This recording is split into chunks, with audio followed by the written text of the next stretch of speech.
सबसे अच्छी चीज ये है कि आप चीजों में अगर स्ट्रॉन्ग पकड़ रखेंगे तो आपको कभी कोई ऐसी प्रॉब्लम नहीं है। अब जैसे हमारा एग्जाम में क्यों कॉन्फिडेंस कमजोर हो जाता है, हमें लगता है यार जाएंगे पता नहीं क्या होने वाला है, किस टाइप के क्वेश्चंस आएंगे। तो देखिए सबसे बड़ी चीज यही है कि आप जो भी टॉपिक उन टॉपिक्स पर 100% फोकस रखिए, 100% उनकी कवरअप कीजिए, बाकी प्रेशर बिल्कुल नहीं लेते। टेंशन हो जाता है सर। टेंशन लेंगे तो एग्जाम कैसे देंगे? सर 2021 वाला मुझे लगा था मेरा क्लियर हो जाएगा, लेकिन सर जब मैं एग्जाम दे के आई और जब रिजल्ट आया सर मेरा 47 क्वेश्चन था। अगली बार हो जाएगा पक्का है। सर आप बस थोड़ा लगे रहिए और जी बिल्कुल लगे रहिए थोड़ा सा। सर मेरे आस-पास के लोग मुझे बहुत मतलब डिमोटिवेट करते हैं कि उससे नहीं हो पाएगा, तुम कुछ कर नहीं पाओगे, तुम देर से देखिए सर मैं हारती नहीं हूँ, मुझे हारना नहीं पसंद नहीं सर, मैं करूंगी जरूर करूंगी सर। आसपास बहुत बढ़िया। जो भी आसपास के लोग हैं ना उनके पास कुछ बचा ही नहीं है।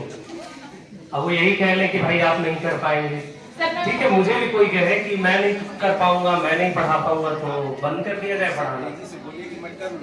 जी सर 69,000 में मेरा सर जो है डॉक्यूमेंट जो उसमें कटान में छट गई थी, उसके बाद उसमें नहीं हो पाया।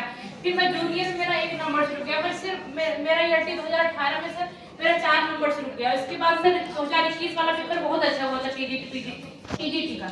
देखिए आपके लिए सिर्फ मेरा एक ही सजेशन है, तलवीर सर ने बहुत बताया है कि हमें ये चेक करना चाहिए कि हमारा कौन सा पोर्शन कमजोर है, सेल्फ जिसे कहते हैं एनालिसिस इवैल्यूएशन की।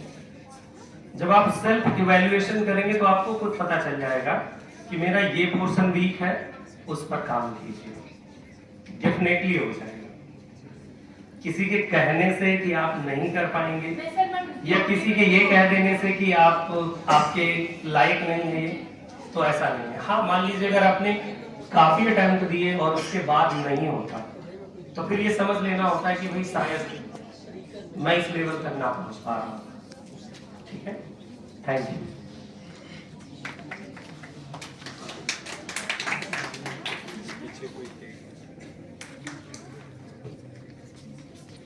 हेलो सर, नमस्कार सर। पहले सर धन्यवाद करना चाहूँगी क्योंकि जिस टाइम मैं नेट की तैयारी कर रही थी तो उस टाइम मेरे पास सब्सक्रिप्शन लेने के पैसे नहीं थे और मैं सोच रही थी कि कोई ऐसा टीचर मिले कि जो कि पेपर 2 की भी जिससे अच्छी तैयारी हो पाए, क्योंकि उससे पहले मैं तलवीर सर से पेपर 1 पढ़ रही थी और बार बार सोचती थी कि पेपर 2 का कोई ऐसा टीचर मिले कि जिससे मेरी तैयारी अच्छी हो पाए। और उस टाइम मुझे आप मिले थे कि आपके मैंने यूट्यूब वीडियोस देखी तो उससे बहुत हेल्प मिली थी। और सबसे अच्छा फायदा ये हुआ था जिससे कभी पढ़ते पढ़ते बोर हो जाते हैं तो सोचते हैं कि एमसीक्यू सीरीज की कुछ की जाए। और आपकी जो एमसीक्यू सीरीज होती है उसका लेवल इतना यूजीसी नेट के लेवल इतना रहता है और लगभग, क्योंकि उससे पहले और भी मतलब कि ऐसा है कि यूट्यूब वीडियोज और भी मैं देखती हूँ, ऐसा नहीं सिर्फ आपकी वीडियोज देख रही हूँ जी। लेकिन अच्छी बात ये है कि आपके जो क्वेश्चन का लेवल है वो बहुत अच्छा रहता है, तो ये चीज़ अच्छी लगी थी। मेरा क्वेश्चन आपसे ये है कि जैसे नेट का सिलेबस इतना ज़्यादा वास्ट है और इंग्लिश का जब देखते हैं तो बहुत ज़्यादा है, तो उसमें कि कुछ वर्क्स जैसे रहते हैं तो कई बार ये रहते हैं कि कुछ वर्क्स हैं उन पे मैं डीप में चली जाती हूँ कि जैसे कोई रिसेंटली कोई वर्क्स आए वो पूछे गए। एक बार मेरे साथ हुआ था कि जो रिसेंटली वर्क्स आए उनको मैंने बहुत डीप में कर लिया था और नेक्स्ट टाइम देखो उनमें से कुछ क्वेश्चन ही नहीं आए।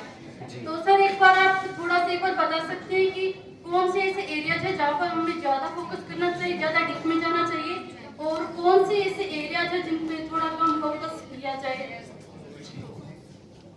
कि जो भी इंग्लिश की प्रिपरेशन करते हैं तो उनके लिए सबसे एक मेजर पार्ट होता है उनका सब्जेक्ट वाला पोर्शन, क्योंकि इतना लेंदी है। आप लोग ये देखते हैं कि पता नहीं इधर से क्वेश्चन आ जाएगा, उधर से आ जाएगा, कौन सा वाला लिटरेचर आ जाएगा और पता चले हमने संस्कृत कभी पढ़ा नहीं और क्वेश्चन संस्कृत लिटरेचर से। तो देखिए इसके लिए मेरा जो बेस्ट एनालिसिस है, सजेशन है, वो यही है कि आप यूनिट नंबर 1, 2, 3, 4 और 8 और 9 इस पर मतलब एक अच्छा फोकस करें। बाकी जो आपकी रिमेनिंग यूनिट्स हैं तो उनको छोड़ना नहीं है, लाइक उन्हें आप हटा दो, साइड कर दो, उनको भी कवर अप कीजिए, लेकिन उनके लिए आप एक लिमिटेड टाइम दीजिए, क्योंकि जो मोस्ट स्कोरिंग पार्ट होता है वो है ब्रिटिश लिटरेचर, और ब्रिटिश लिटरेचर के बाद फिर अमेरिकन, और इसके बाद आप वर्ल्ड लिटरेचर को देख लीजिए, अफ्रीकन देखिए, कैनेडियन देखिए। लेकिन यहाँ पर भी आपको सिलेक्टेड पढ़ना चाहिए। जैसे कि नोबेल प्राइज विनर है, पुलित्जर प्राइज विनर है, जो भी मतलब मेजर प्राइज विनर है, साहित्य अकेडमी अवार्ड विनर है, तो उनके वर्क्स को देखना चाहिए। और एक सबसे मेजर चेंज ये है कि आजकल जो भी वर्क्स है, रेयर वर्क्स, जैसे हम नसीम इजकिल को ले लें, अब उनके ड्रामाज कभी नहीं हमने पढ़े, उनकी पोएम हमने पढ़ा लेकिन ड्रामाज नहीं पढ़े। तो जो रेयर वर्क्स है ना, उन पर भी फोकस करना चाहिए। और आपके लिए देखिए, इंग्लिश लिटरेचर स्टूडेंट्स के लिए तो सोर्सेस की कमी नहीं होती, आपको बुक्स मिल जाती हैं, गूगल सोर्सेस हैं, जेमिनी है, चैट जीपीटी है, आप इनसे अपने क्वेश्चंस एमसीक्यूज तुरंत सॉल्व करवा सकते हैं।